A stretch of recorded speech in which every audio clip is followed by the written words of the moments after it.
Hola, muy buenos días para todos.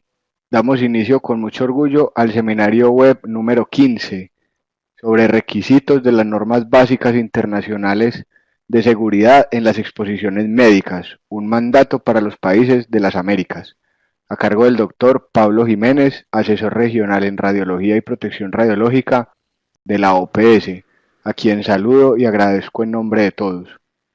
Asimismo, saludamos al ingeniero Eduardo Medina Gironcini, quien gracias a su iniciativa se vienen desarrollando los seminarios web con participación de destacados especialistas. Eduardo es especialista en protección radiológica con más de 30 años de experiencia, presidente de la Red Latinoamericana de Protección Radiológica en Medicina, secretario general de la Federación de Radioprotección de América Latina y el Caribe, presidente de la Red Latinoamericana para la Educación y Capacitación en Tecnología Nuclear LANEN, miembro fundador y exdirectivo de la Sociedad Peruana de Radioprotección. Eduardo, buenos días. Hola, buenos Eduardo, días. Bueno, como ustedes saben, web, los seminarios web son organizados por la Red Latinoamericana de Protección Radiológica en Medicina, la Red LAPRAM, la cual está integrada por especialistas de la región quienes voluntariamente se han unido con el principal objetivo de fortalecer la protección radiológica en las aplicaciones médicas de las radiaciones ionizantes, y por lo cual brindan su experiencia y tiempo para desarrollar diversas actividades que van desde la difusión de información técnica, la capacitación, hasta la conformación de diversos grupos de trabajo para tratar temas de interés regional. Incluso se encarga de promover la realización de simposios y eventos técnicos sobre protección radiológica en medicina en diversas ciudades latinoamericanas. En la organización de esta actividad se cuenta con el auspicio de la Red Latinoamericana para la Educación y la Capacitación en Tecnología Nuclear, LANEN, creada en diciembre del año 2010 en la ciudad de Lima como una red de instituciones vinculadas con la capacitación, el entrenamiento y la divulgación de la ciencia y la tecnología nuclear en todos sus aspectos.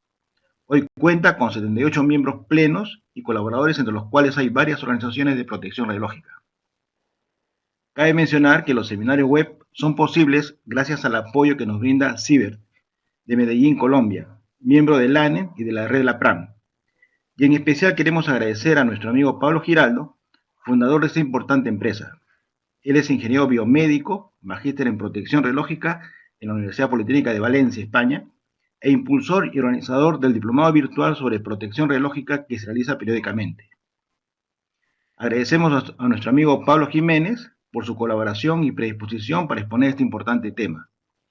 Y a ustedes les agradezco por conectarse y les invito a seguirnos en las redes sociales como Red LAPRAM. Ahora dejo en el uso de la palabra a Pablo Giraldo para conducir este importante seminario. Muchas gracias. gracias Eduardo. Bueno, antes de iniciar tengo para ustedes algunos anuncios importantes. La sesión está siendo grabada y el link luego estará disponible para que lo vean en diferido. La presentación tendrá una duración aproximada de 1 hora contando el tiempo de las preguntas. Pueden descargar la presentación en cualquier momento desde la casilla ubicada en la parte inferior de la cámara llamada Archivos 3. Simplemente la seleccionan y le dan descargar archivo. Las preguntas se deben hacer a través del chat dispuesto en la parte izquierda de sus pantallas. Se preseleccionarán algunas de ellas y se expondrán al final para que sean resueltas por el conferencista. Por favor, redactar preguntas cortas y de interés general. Si tienen problemas con la conexión, deben revisar bien el estado de su conexión en la barra ubicada en la parte superior derecha de sus pantallas. De igual forma, les recuerdo que la sesión está siendo grabada y que la podrán ver luego en diferido. Ahora presento a nuestro expositor, el doctor Pablo Jiménez, es el asesor regional en radiología y protección radiológica de la Organización Panamericana de la Salud, Organización Mundial de la Salud, en Washington, D.C., Estados Unidos, desde el 2002. De 1996 a 2002 fue el jefe del Servicio de Protección Radiológica y Física Médica del Hospital General Meixoeiro en Vigo, España. De 1993 a 96 trabajó como físico médico en el Hospital Universitario Sonduretra en Palma, Mallorca, España.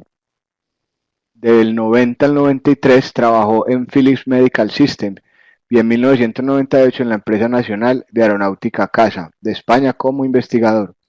Es miembro de múltiples comités internacionales sobre protección radiológica, incluyendo la Secretaría Mixta de las Normas Básicas Internacionales de Seguridad. Es licenciado en Ciencias Físicas de la Universidad Complutense de Madrid. especialista en radiofísica sanitaria por los Ministerios de Salud y Educación de España, y experto en protección radiológica en instalaciones radiactivas y nucleares por el Consejo de Seguridad Nuclear de España. Pablo, muchas gracias nuevamente. Puedes dar inicio a tu presentación. Muchas gracias, Pablo, y muchas gracias, Eduardo Medina. En primer lugar, obviamente es un placer estar aquí hoy con ustedes compartiendo algunas de las ideas que quiero exponer, pero antes que nada agradecer sobre todo a la red latinoamericana de protección radiológica por esta invitación a presentarles, y además aprovechar y para felicitarles por todo el esfuerzo y todo el trabajo que llevan haciendo en promover toda esta información en la región. Bien, entonces sin más voy a entrar en la temática. Desde la OPS muchos de ustedes saben que llevamos muchos años trabajando en los temas de protección radiológica. En concreto, oficialmente el programa de radiología y protección radiológica de la OPS se fundó en el año 1960, hace casi 60 años, ahora el próximo año.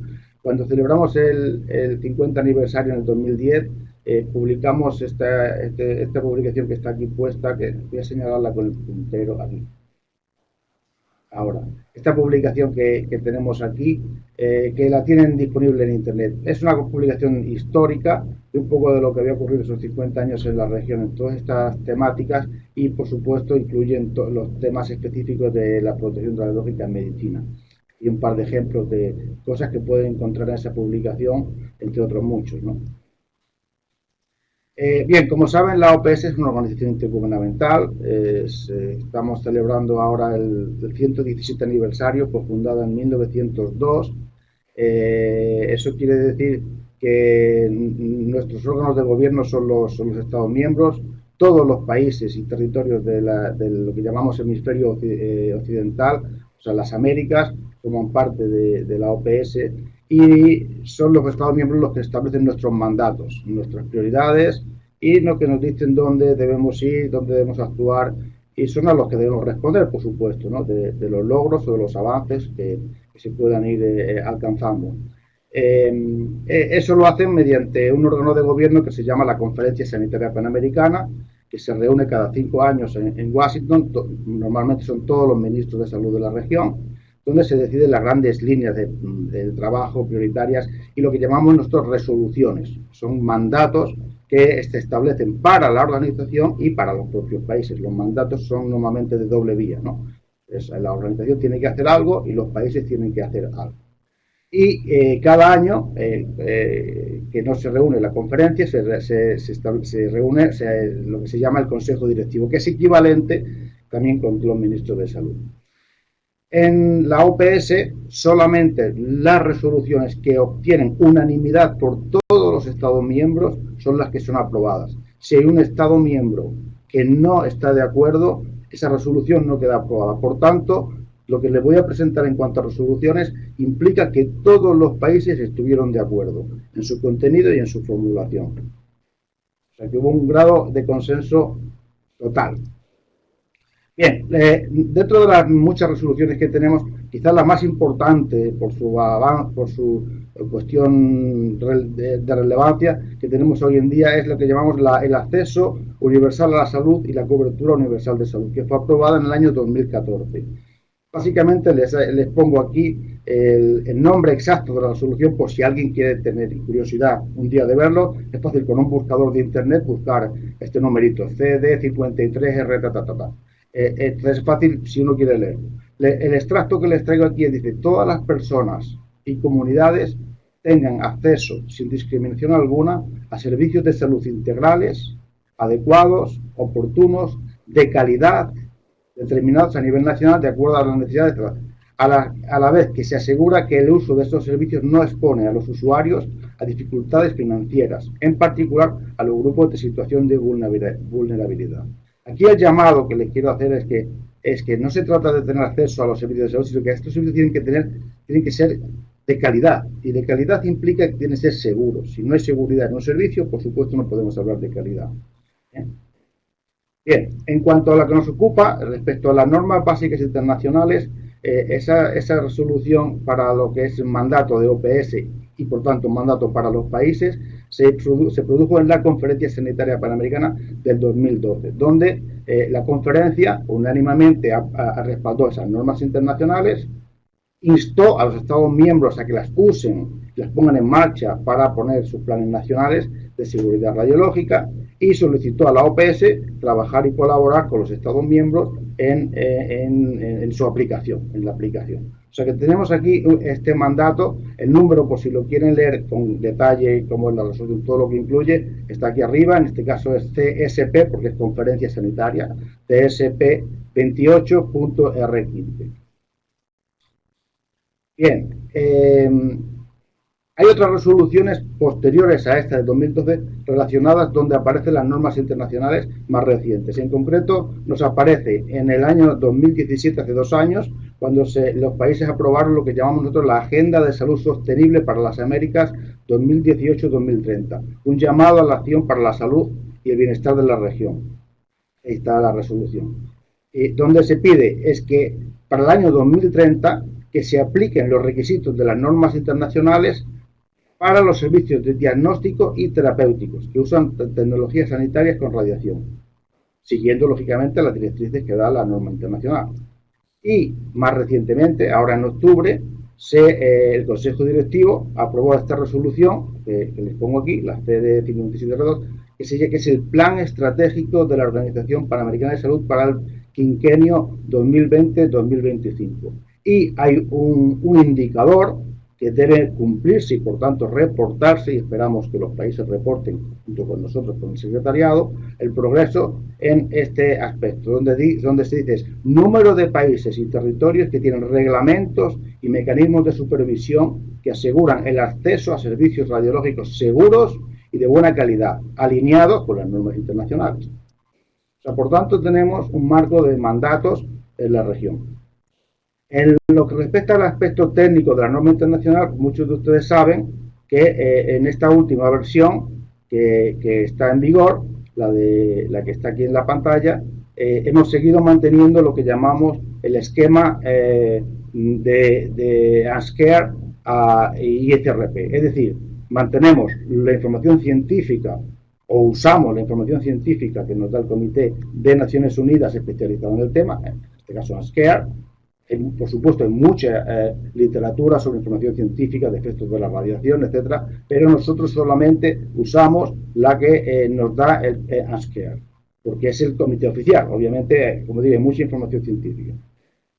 Usamos, en la medida de lo posible, también las recomendaciones que establece la ICRP, y con estas dos informaciones y una serie de trabajos de consenso largos, llegamos a consensuar lo que son las normas internacionales. En esta última versión hemos sido 8 organizaciones internacionales que hemos trabajado en esa producción. Y como saben, la norma internacional está escrita ya en un lenguaje más de estilo regulatorio. Es lo que hay que hacer, no es ya tanto la evidencia, no es tanto lo que se recomienda, sino ya es qué es lo que hay que hacer. Ese es el estilo de trabajo. Aquí está la secretaría que se formó para esta versión, con las 8 organizaciones que les comentaba, de todas obviamente intergubernamentales, o sea, el OIEA, que es, como saben, la agencia líder del sistema de Naciones Unidas en los temas de radiación en general, ¿no? La OCDE, la Organización Internacional del Trabajo, la Organización Mundial de la Salud, la OPS, la FAO, me dejé el puntero por aquí, aquí. La FAO, la Organización para la Agricultura y la Alimentación de Naciones Unidas, la Comisión Europea y el Programa de Naciones Unidas para el Medio Ambiente. Y también se contaba con la presencia de la ICRP como observador, aunque no es una organización sponsorizadora o patrocinadora de las normas internacionales. Bien, ¿cómo se estructura la norma? Porque a veces si uno, sobre todo si es la primera vez que uno entra en el documento, es complejo, a veces sí, yo entiendo, ¿no? Y todos entendemos. Entonces, básicamente, yo creo que lo más fácil para comprender cómo está estructurado es la cajita que les pongo aquí arriba. Básicamente, las normas internacionales se dividen en 3 situaciones de exposición, 3 categorías de exposición y aplicando los 3 principios clásicos de protección radiológica. Si uno tiene en cuenta este esquema que les pongo aquí arriba, creo que es más fácil seguir el contenido, lo que hay, los requisitos que se aplican o lo que no se aplica, etcétera. Entonces, veamos a ver la primera parte. Situaciones de exposición. Dice, hay 3 situaciones de exposición y aquí seguimos básicamente la recomendación ICRP 103. Está por una parte las situaciones planificadas, es decir, las situaciones donde uno planifica. Poner un equipo de radiología o poner una fuente radioactiva, etcétera. Es algo que lo planifica. Después están las situaciones de emergencia, que son las que ocurren cuando, bueno, hubo un accidente o algo, o un ataque terrorista o algo que pasó que no estaba esperado, ¿no? Y se requiere una situación especial. Y después están las situaciones existentes, son las que uno cuando intenta regular algo se lo encuentra. O bien porque estaba ahí de toda la vida, la radiación natural o ocurre, o bien porque eran actividades del pasado que quedaron restos de, no sé, de contaminación en algún momento. Este es el esquema general, planificada, emergencia, existente, en cuanto a situaciones. En cuanto a categorías, aquí lo que hacemos es dividir a las personas, a los seres humanos, en 3 grupos. Es decir, tú como ser humano vas a recibir radiación, pero lo vas a recibir por una de las 3 siguientes maneras. O bien porque eres un trabajador y por tanto lo llamamos que tú estás haciendo en una posición ocupacional, es decir, porque yo para hacer mi trabajo en un entorno donde hay radiación y recibo esa radiación y debido a mi trabajo, esa radiación se considera ocupacional. Bien, porque voy a ser un paciente que voy a un hospital y voy a recibir un diagnóstico o un tratamiento con radiaciones. Eso sería la posición médica, que además también se incluye a las personas que van a ayudar a los pacientes, a confortarlos, o bien a los voluntarios en programas de investigación biomédica. Y por último está la exposición del público, que básicamente, si lo queremos resumir, es todos los demás. O sea, todo lo que no sea ocupacional o médico es público. Es decir, la radiación que reciben las personas, que no es debido bien eso. Y importante, se excluye la radiación de fondo natural. Ahí no se incluye la radiación de público, la de fondo natural. ¿Ok? Entonces eso está claro lo que son las... Y entonces vamos al siguiente cara del cubo, ¿no? Los principios, que son los clásicos, que todos sabemos.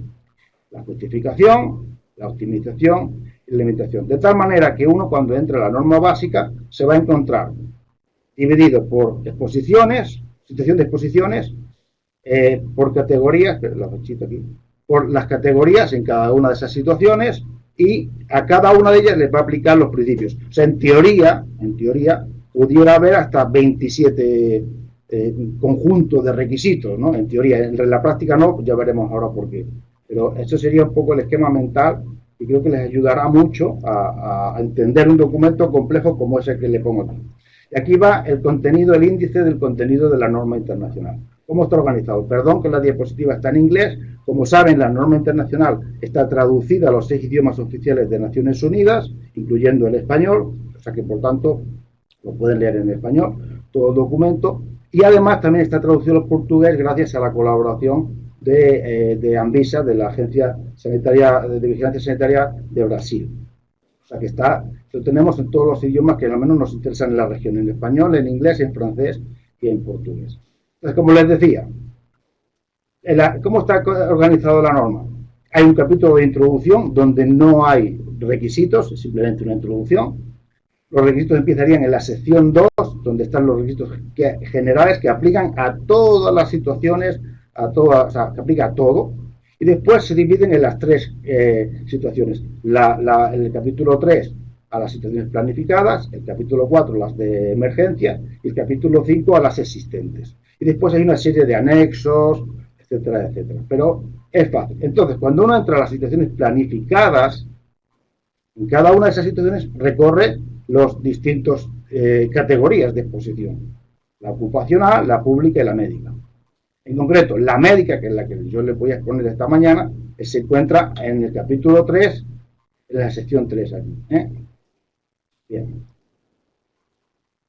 Vamos entonces a aplicar los 3 principios a la exposición médica. Vamos a aplicar esos 3 principios. El primero es más fácil, el límite de dosis. Límite de dosis es un concepto importante que hay que tener siempre en cuenta, porque un límite, es un valor legal. Si uno supera un límite, está incumpliendo una normativa, un reglamento. Es algo importante siempre a tener en cuenta. Y también es importante recalcar que a veces veo que hay confusión, lo he escuchado en varias veces en la región, algunos colegas, los límites de dosis solo se aplican a situaciones de exposición planificadas.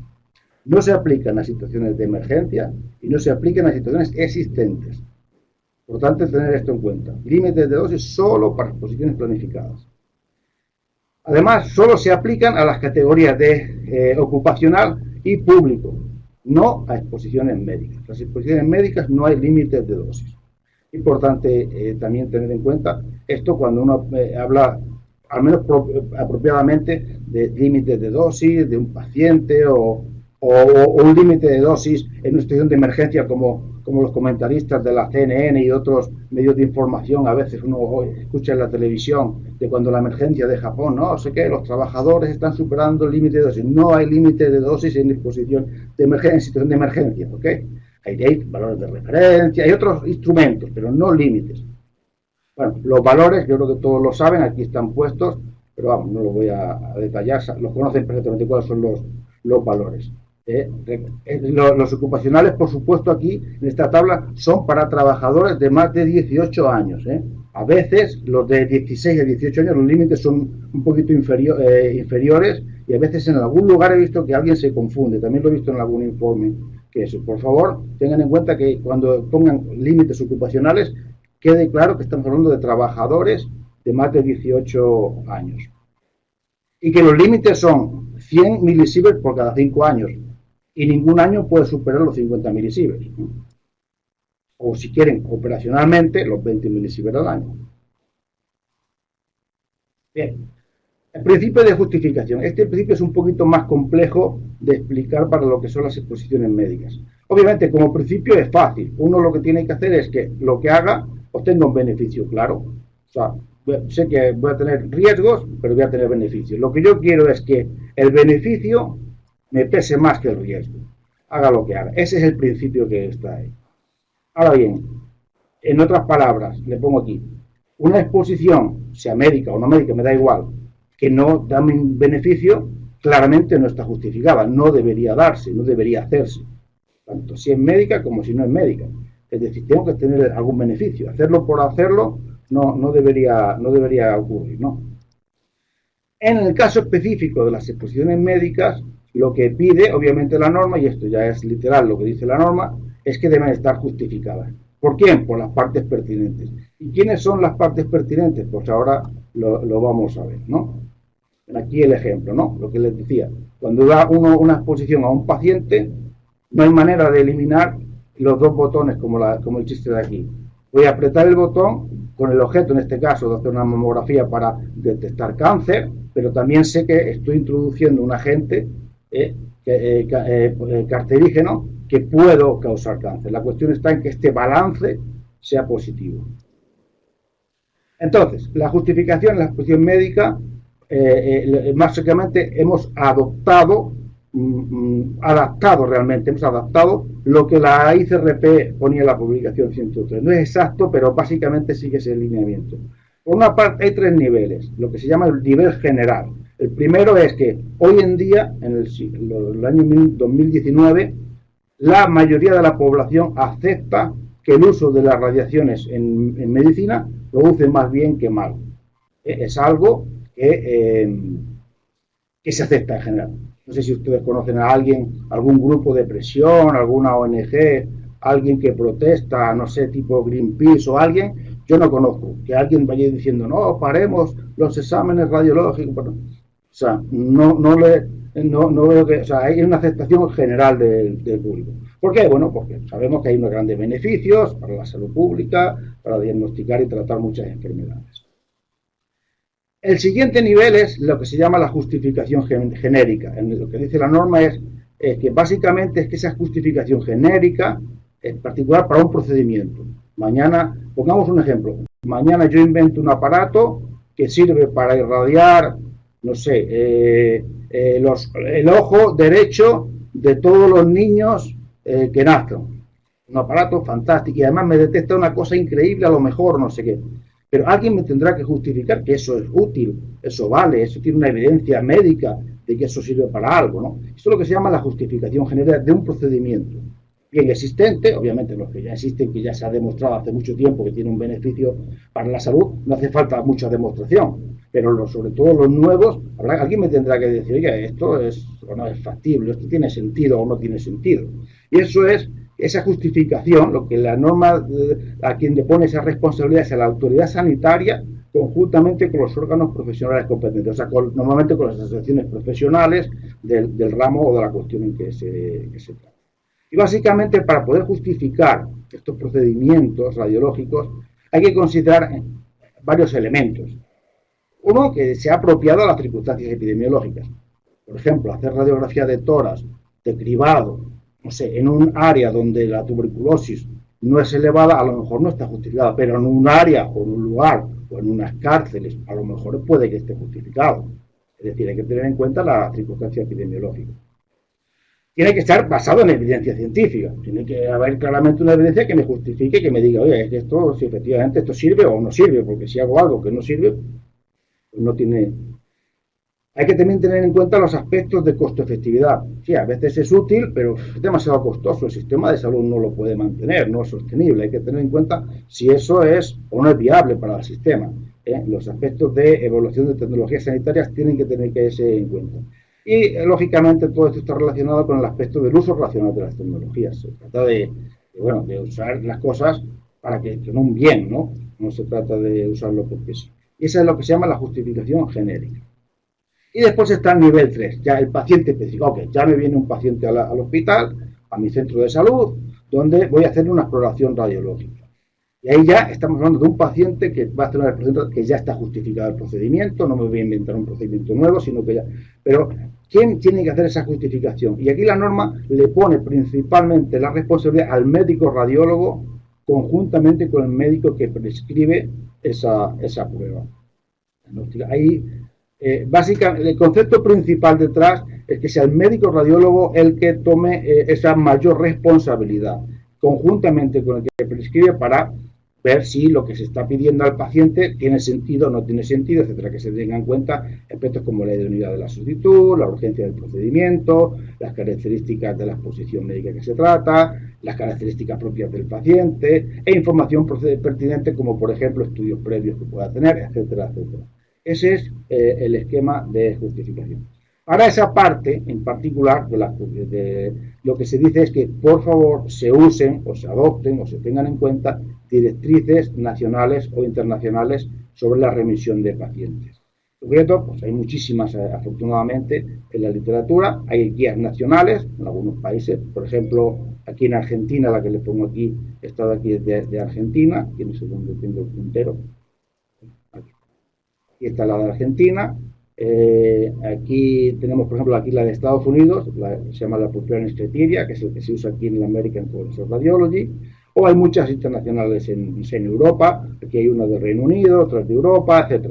Hay guías disponibles. Lo que se pide es que a nivel de centros de salud se usen estas guías como referencia para la justificación de esos procedimientos particulares. Para el caso de las exploraciones de poblaciones asintomáticas, los programas de cribado, también lo que se pide es que sea la autoridad sanitaria, conjuntamente con los órganos, quien justifique si por ejemplo, ahora está muy de moda los low dose CT, no sé qué. Hay muchas cosas por ahí que están en el aire, o incluso los programas clásicos de mamografía. Bueno, pues hay veces que no está justificado, aunque pueda parecer, ¿no? ¿Cómo que no? Sí, depende del área. Hay una serie de elementos que hay que tener en cuenta si sus programas tienen sentido o no. Y eso lo tiene que hacer la autoridad sanitaria conjuntamente con los órganos profesionales pertinentes. Y luego está el caso en el que, bueno, sí, yo que soy una mujer de 55 años, vivo en un país donde el programa de cribado de mama no está aprobado, pero me quiero hacer la mamografía, ¿no? Imagínate, puede ocurrir, ¿no? En este caso, la norma no excluye que se pueda hacer, pero hay que tener en cuenta que hay que dar muy claramente una información muy precisa a la mujer de por qué se va a hacer, cuáles son los beneficios, cuáles son los riesgos, cuáles son las limitaciones de ese procedimiento, porque si no está justificado, es posible que tengamos limitaciones. Es posible que no está justificado, no está en ese país o en esa región, pues porque el procedimiento no ha demostrado suficiente evidencia, o porque da demasiados falsos positivos, o demasiados falsos negativos, o genera una serie de problemas de gestión, de manejo de paciente que no es capaz de manejarse. Toda esa información tiene que ser para que la mujer diga, bueno, si yo me lo voy a hacer o no me lo voy a hacer. Eso es como está la parte de justificación. En el caso específico de los voluntarios de investigación biomédica, lo que dice la norma es que en principio eso debe estar no justificado, está injustificado.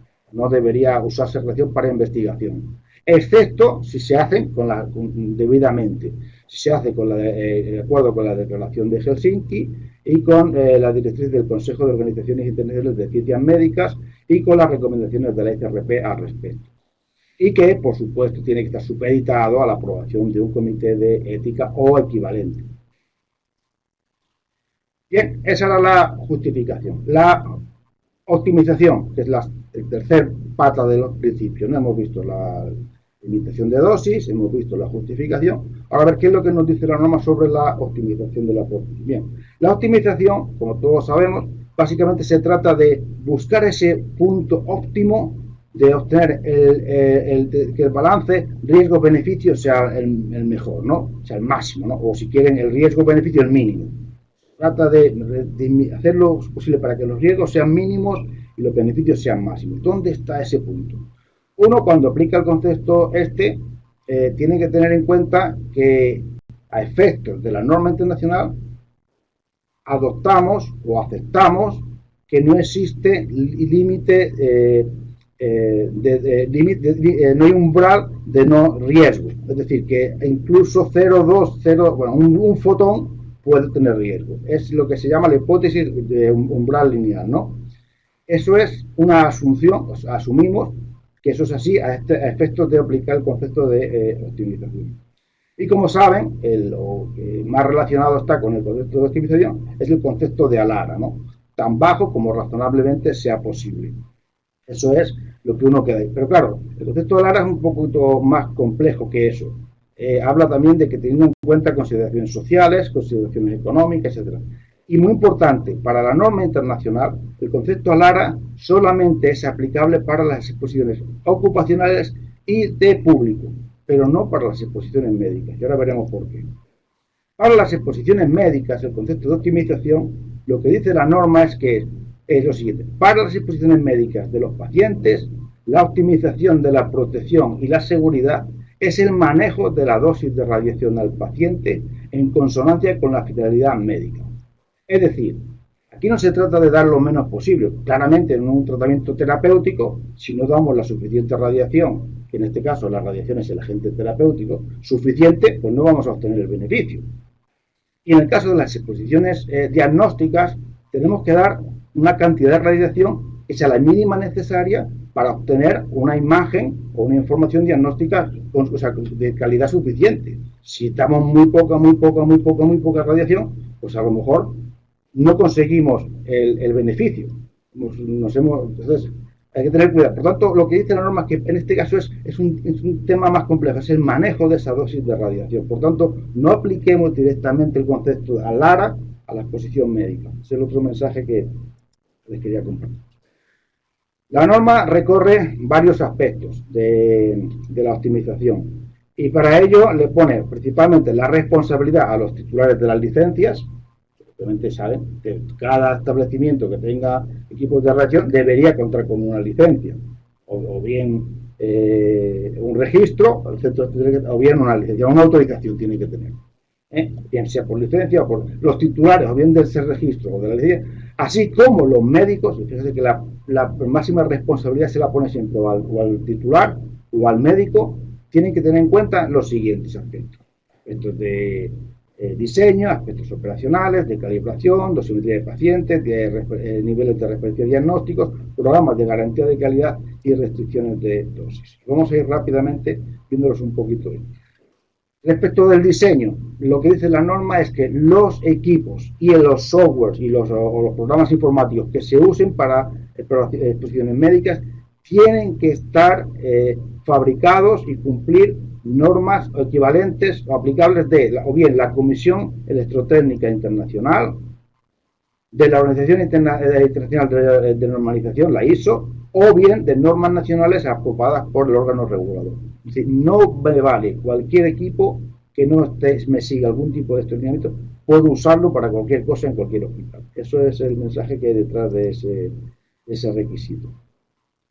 En el caso concreto de las condiciones operacionales, dice, para los procedimientos de diagnóstico e intervencionismo guiados por imágenes, lo que pide es, le pone nuevamente la responsabilidad al médico radiólogo, en cooperación con el tecnólogo, el físico médico, o el radioquímico, el radiofarmacéutico, si es el caso de medicina nuclear, tiene que garantizar que el equipo sea el adecuado, tiene que garantizar que las técnicas que yo esté usando sean las adecuadas para el objetivo clínico. Y aquí les pongo el ejemplo del ICRP 93, dos exposiciones, la de la izquierda con una exposición más baja que la de la derecha, pero la exposición de la derecha, desgraciadamente, es tan mala, tienen tanto ruido, que no tiene capacidad diagnóstica para el propósito clínico que estoy buscando. Por tanto, en este caso, claramente necesito usar la exposición de la derecha, aunque doy más radiación al paciente. Hay también una serie de aspectos operacionales únicos que hay que tener en cuenta, que se detallan en la norma internacional y que hay que tomar esa precaución. Son los pacientes de mayor riesgo radiológico. En este caso, los pediátricos, las personas que forman parte de un programa de cribado de salud.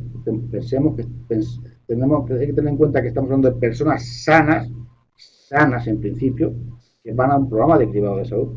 Los voluntarios en proyectos de investigación y todos los procedimientos que tengan altas dosis de radiación. Claramente los tratamientos de radioterapia y algunos otros procedimientos de radiología intervencionista y otros, hay que tener en cuenta esas precauciones especiales. También cuando vayamos a exponer a radiación a una mujer que está embarazada y por tanto vamos a exponer al embrión o al feto, o indirectamente a un niño que esté lactante, en el que supuesto de que sea con procedimientos de medicina nuclear. La calibración, básicamente la responsabilidad se la da al físico médico, que es el que tiene que garantizarnos que todas las fuentes que se estén usando sean calibradas en términos de magnitudes apropiadas, usando protocolos internacionales o nacionalmente aceptados.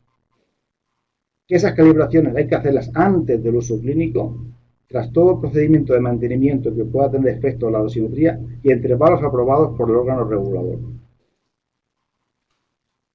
En particular, las unidades de radioterapia se sometan a una verificación independiente antes de su uso clínico.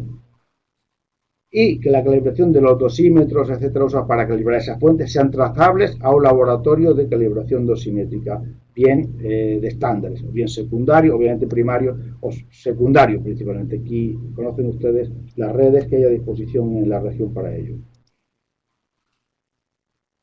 La dosimetría de los pacientes. También se pide que hay que hacer dosimetría de los pacientes.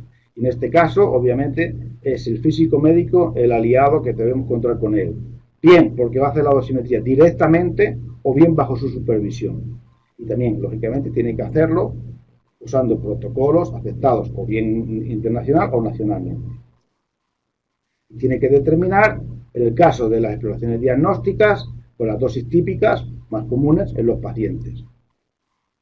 Y en el caso de las exploraciones terapéuticas, tiene que participar de tal manera que conseguir que para cada paciente la exposición de volúmenes distintos de volumen blanco de planificación se mantenga en el nivel más bajo que pueda razonablemente alcanzarse en consonancia con la administración de la dosis prescrita al volumen blanco de planificación. Y la gente que trabaja en radioterapia que sabe perfectamente lo que se llama el PTB, etcétera, etcétera, y los órganos de riesgo, o sea, tiene que buscar esa optimización y conseguir esas distribuciones de dosis más adecuadas para cada caso. Y en el caso de que usemos radiofármacos, pues es un poco parecido. Es el médico con cooperación con el físico médico, etcétera, etcétera. Lo mismo, tiene que intentar buscar seleccionar y administrar el radiofármaco más apropiado con la actividad apropiada, ni la más alta ni la más baja, sino la apropiada, para que la radioactividad se concentre principalmente en los órganos de interés y la radioactividad en el resto del cuerpo se mantenga en el nivel más bajo que pueda razonablemente alcanzarse. Niveles de referencia diagnósticos, que también es otro elemento importante para el proceso de optimización. Los niveles de referencia, como digo, es una herramienta de optimización para diagnóstico excelente. Básicamente se trata, no lo voy a explicar con detalle, pero muchos de ustedes lo saben, se trata de medir las dosis de radiación en los procedimientos más comunes, en un centro, en una región, en un país. Con frecuencia se habla de los niveles nacionales, pero en realidad es un concepto vacuo para mí. O sea, se trata de buscar una serie de referencias y compararse cuando uno haga un procedimiento, en particular de su centro, con los que están o bien en la región, en el país o donde sea, para ver dónde está, con el objeto de, si yo hago una medición de un procedimiento, yo que sé, radiografía de tórax, por poner un caso, en mi centro y hago, y caigo aquí, digo, uy, estoy en la parte alta, ¿no?, de lo que normalmente mis colegas en el país o incluso en mi propio centro o en la región, veo que en la mayoría de los centros están por aquí. O sea, algo estoy pasando, algo es posible que pueda optimizar, algo, o sea, que me sirva de elemento de tomar una acción, ¿no? Entonces, básicamente lo que pide es que los titulares tienen que garantizar que se hagan esas mediciones y esas verificaciones y compararnos con otros lugares. ¿Con el objeto de qué? Bueno, pues ver si el nivel de referencia es muy superior o superior a lo que hay, tomar algún tipo de acción. Y si es inferior también, porque si estoy muy bajo, a lo mejor es que me estoy pasando por el otro lado, a lo mejor no estoy dando la suficiente radiación y la calidad de imágenes no me está aportando lo que yo quiero, ¿no? Básicamente ese es el instrumento. Es un concepto sencillo, pero difícil de implementar en la práctica, eso lo sabemos. Garantía de calidad. Este posiblemente sea el aspecto más relevante para mí de lo que es todo lo que hablamos de la prestación médica.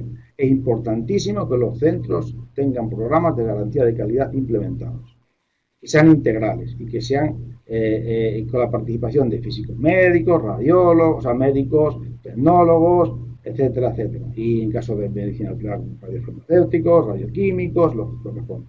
Y lo que dice la norma es que se tengan en cuenta los principios que establece la OMS, la OPS y los órganos profesionales pertinentes. Pero es importante, es necesario que se establezcan. Si yo voy a un centro, a un hospital y me dicen que no tienen programa de garantía de calidad, para mí ya me está diciendo mucho, pueden imaginar, ¿no? Que también la norma detalla un poco qué es lo que debe incluir al menos esos programas de garantía. No dice todo, pero al menos. Pues tiene que haber mediciones hechas o bajo la supervisión de un físico médico, tienen que incluirse los aspectos de aceptación o comisionamiento de los equipos, las pruebas los controles de calidad periódicos, las pruebas después de los mantenimientos que puedan afectar la protección del paciente, cuando se instalen programas informáticos nuevos o modificación de los existentes. Todos esos aspectos tienen que formar parte de ese programa. Tiene que haber medidas correctoras. ¿Qué voy a hacer en el supuesto de que hago una medición y el parámetro me sale fuera de lo que espero? Verificación de los factores físicos y clínicos que se estén usando, el mantener registros de esas pruebas. Pues si no, yo tengo programas, pero no guardo lo que mido. Bueno, tienes que tener un registro de que lo que estoy haciendo. La verificación de las periódicas de las calibraciones que habíamos hablado antes de que tienen que tener y las condiciones de funcionamiento del equipo, etc. Todo eso tiene que formar parte del programa de garantía de calidad. También en esta sección se aborda la problemática de lo que son las pacientes embarazadas o las mujeres lactantes. Básicamente lo que pide es que los titulares tengan que tener los mecanismos para proteger a esas mujeres en caso de que sea necesario, a esa paciente, ¿no?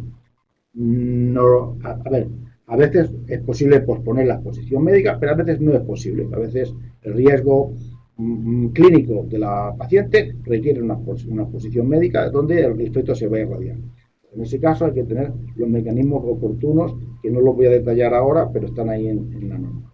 Y también se tratan el caso específico de la alta de pacientes con radionucleidos, pacientes que han ido al centro, que van a salir del hospital portando material radiactivo, bien una fuente sellada o bien fuentes abiertas, por ejemplo con yodo o radiofármacos.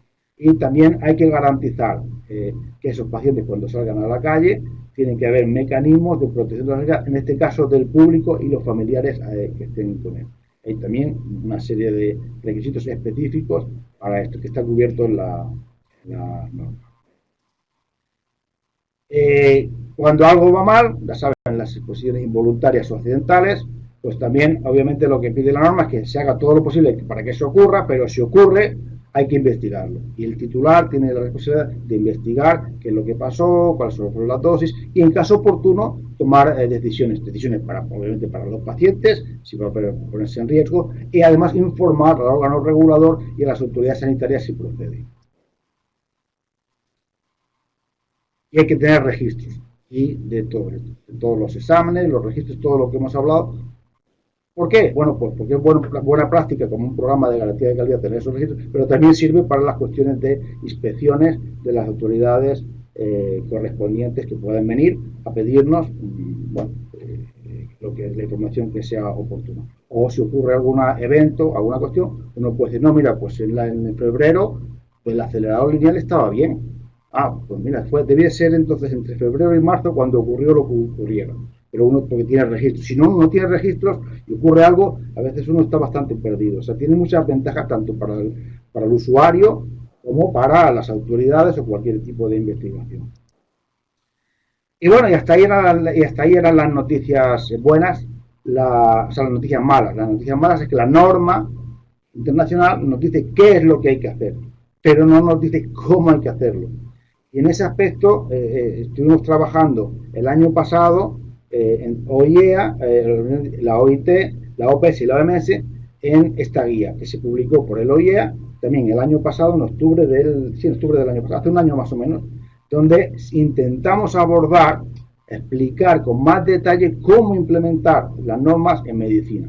Y por eso está también la parte de ocupacional. No solamente incluye la exposición médica, sino la parte de la exposición ocupacional.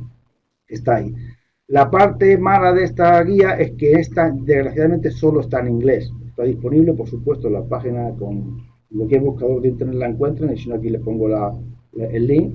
Pero, como les digo, no está en español. No sabemos si algún día la podremos traducir, o bien directamente, o a través de alguna sociedad, o la red, o alguien pudiera ser de utilidad esa guía. Porque ahí sí se detalla con más especificidad todos estos requisitos que yo les he expuesto, cómo pueden ayudar o cómo deberían interpretarse para que sean implementados. Y esto era todo lo que tenía que compartir esta mañana con ustedes. Encantado de hacer cualquier consulta o bien directamente esta mañana. Y si no hay Pablo, muchas gracias a ti por compartir tu conocimiento con todos nosotros y bueno, felicitaciones por tu magnífica presentación. Me parece pues que es muy clara la presentación. Al momento tenemos una pregunta desde Cuenca, Ecuador. Pregunta Javier si las normas de seguridad del Organismo Internacional de Energía Atómica son obligatorias, vinculantes u opcionales para los países miembros.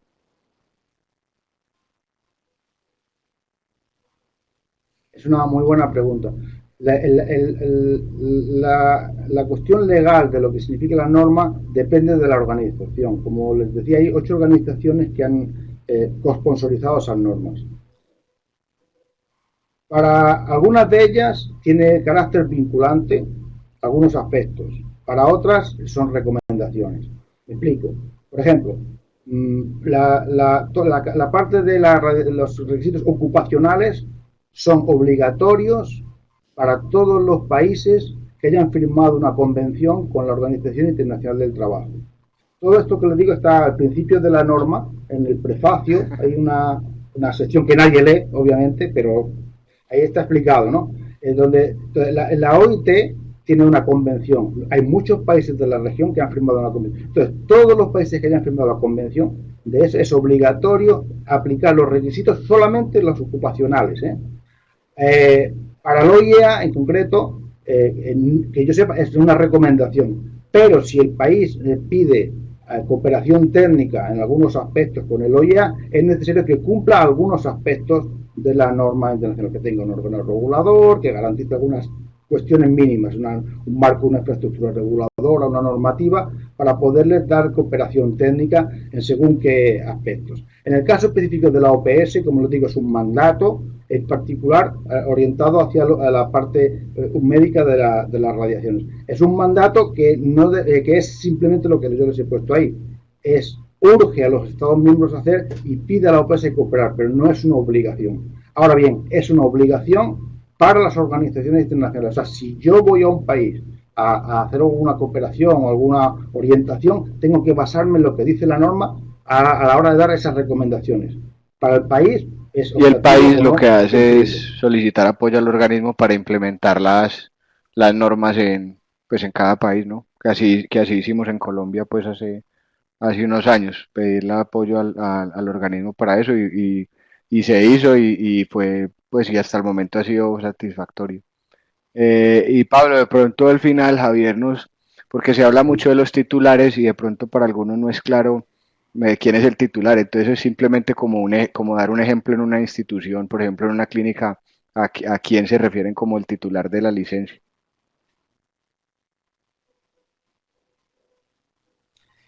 Bueno, a ver, toda en el caso de las situaciones médicas, en teoría, todas deben tener algún tipo de autorización.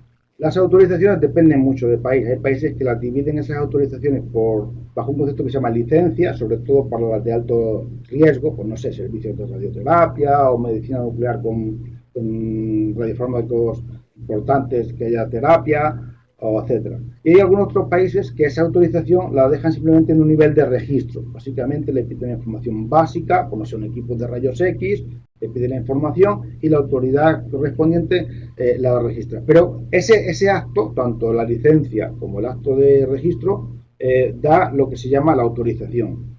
En esa autorización se suele poner quién es el titular, que puede ser o bien el director del hospital, por ejemplo, un hospital grande, o puede ser el director o el jefe del servicio de radiología, depende de muchos, pero ese sería el titular. El que diga la licencia quién es el titular es el que en teoría tiene la Sí, obligación muy claro. respecto a la norma. No sé si me queda claro, porque cada país varía un poco, ¿no? Pero en general, digo, en general suele ser el director Queda del muy hospital, claro, Pablo. normalmente. Y bueno, nuevamente te agradecemos, pues te agradezco en nombre de todos.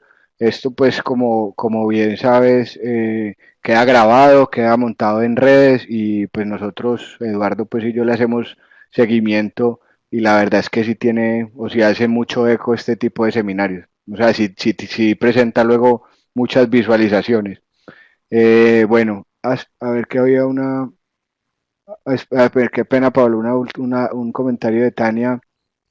Aún estando el país vinculado a las normas de seguridad, a través de trabajos de pesquisa se ha encontrado que las dosis están fuera de los límites y niveles de referencia. ¿Qué hacer al respecto?